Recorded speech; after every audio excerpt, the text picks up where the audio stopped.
Magandang hapon po. Pag-asa Weather Update.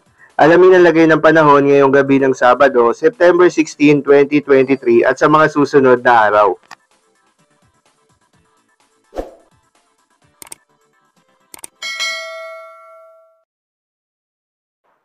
Magandang hapon. Update muna tayo sa lagay na ating panahon ngayong araw ng Sabado, September 16, 2023. Sa kasalukuyan nga ay itong southwest monsoon o habagat patuloy pa rin yung epekto sa may kanlurang bahagi ng Southern Luzon. At kung nung mga nakaraang araw, inaasahan nga natin na naging maulan sa kanlurang bahagi ng ating bansa. For today naman, inaasahan natin na better weather condition dito sa Metro Manila at sa ating buong Kapulaan kung saan partly cloudy to cloudy skies lamang tayo pero may mga tsansa pa rin tayo ng mga localized thunderstorms lalo na tuwing hapon at gabi.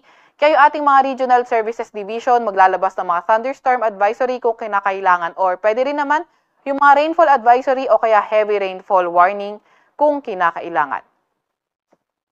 Para naman sa lagay ng panahon natin bukas, inaasahan nga natin dito sa may Metro Manila at also sa nalalabing bahagi ng Luzon, partly cloudy to cloudy skies pa rin tayo na may mga isolated rain showers or thunderstorms. Agwat ang temperatura sa Metro Manila for tomorrow maglalaro from 26 to 33 degrees Celsius. Sa may Legazpi naman at Calayan Island ay maglalaro mula 25 to 33 degrees Celsius. Sa may Tugigaraw 25 to 34 degrees Celsius. Sa Baguio ay 18 to 23 degrees Celsius. Sa may Lawag ay 26 to 31 degrees Celsius. Sa may Tagaytay 22 to 31 degrees Celsius at sa may Puerto Princesa ay 24 to 33 degrees Celsius.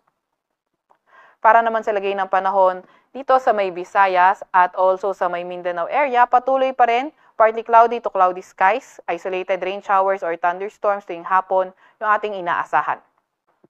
Agwat ang temperatura sa may Tacloban at Davao maglalaro from 26 to 32 degrees Celsius. Sa Davao naman ay 26 to 32 degrees Celsius din. Sa Iloilo at Zamboanga maglalaro from 25 to 33 degrees Celsius. Cebu, 25 to 32 degrees Celsius at Cagayan de Oro, 24 to 32 degrees Celsius. Wala pa rin tayong nakataas na gale warning sa kahit na anong baybayin na ating bansa, kaya malayo mga kapamalaot, yung mga kabayan nating mga isda, pati na rin yung may mga maliliit na sasakyang pandagat.